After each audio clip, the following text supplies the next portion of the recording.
Hi, it's Daniel from Area Pest Control. Welcome to Pest Watch TV. We're coming towards the end of June now, which is wasp season. So I'm going to show you inside a wasp nest. I'm going to show you how we deal with wasp nests and some equipment that you can install into your garden to help keep the wasps down.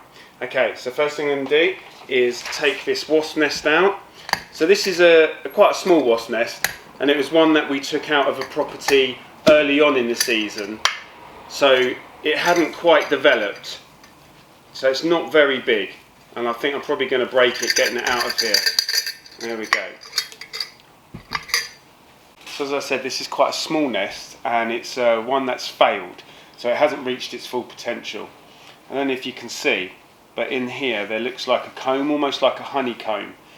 And this is where the larvae would have been of the wasps.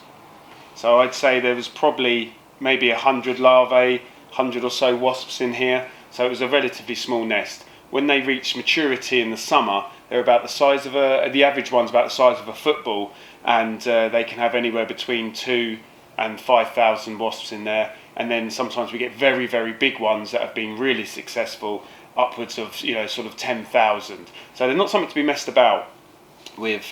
We always wear full equipment when we're treating nests, because if you get stung by a wasp, it releases a pheromone, and then all the others will come to attack the intruder, which would be yourself.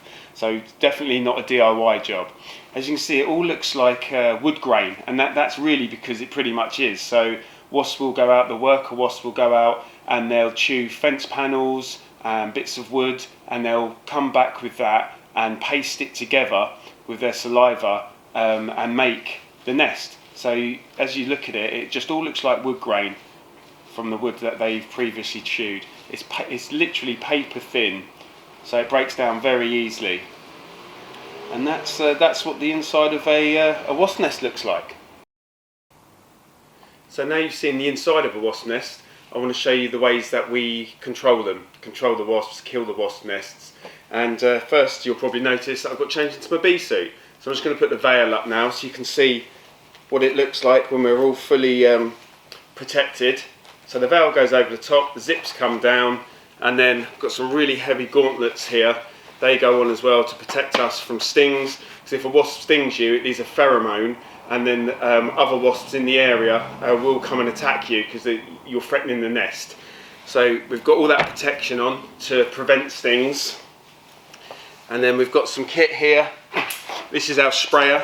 This is a dry sprayer for insecticide, so it's a powder, and this obviously gets pumped up, and then when they're low down, so above a window, going in under a window, this will be under pressure, and we just pull the trigger and spray the insecticide directly into the nest. And if it's up very high, we have a lance here that goes to 6 to 8 meters, so it pulls out like a fishing pole, and then we just attach the hose to the bottom of the lance, and we can treat the nest without going up on the ladder, and that can reach the top of the house. So that's the way we use the insecticide to kill the nest. And then when we go into the loft, we often go in to check. We have some aerosols. We also take the insecticide, but this is when we first go up. Quite often, if the wasps see light, they'll fly to it. So we can do a quick knockdown with the aerosols, and that keeps us safe. So they're the products that we use to eradicate the nest, and the nest usually takes between 2 to 24 hours to die. We leave a whole 24-hour gap to make sure any wasps was out foraging have come back and died.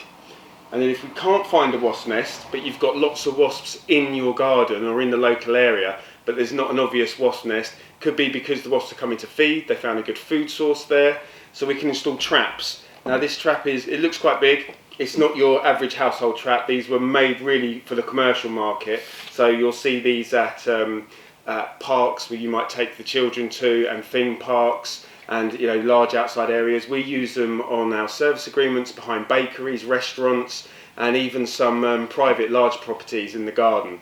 So these are great. They work brilliantly in residential areas. They were just made more commercially, but they're called efficient wasp traps. So they don't catch a lot of wasps. They catch the scout. So the scout comes along, finds a food source, i.e. the sweet liquid and aroma that's coming out of here, and then he'll go in and get trapped, so he can't then go back to bring the rest of the colony. So you'll have a small amount of wasps, but you'll have a huge decline in wasps.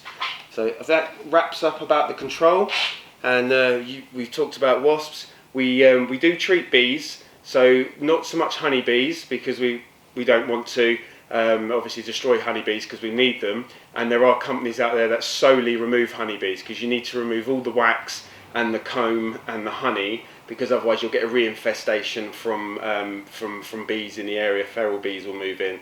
We do treat bumblebees if we can. We like to remove the nest, so if it's in a bird box or just at the foot of a shed, we will scoop it up and take it off site and relocate it. Unfortunately, sometimes if they're causing a problem and perhaps harm to human health, we do destroy them, but we prefer not to. So if you've got any wasp questions or bee questions, don't hesitate to give myself, Daniel, or the team a call, and we look forward to speaking to you again in the next Pest Watch TV. My name's Daniel Golding from Area Pest Control. Bye for now.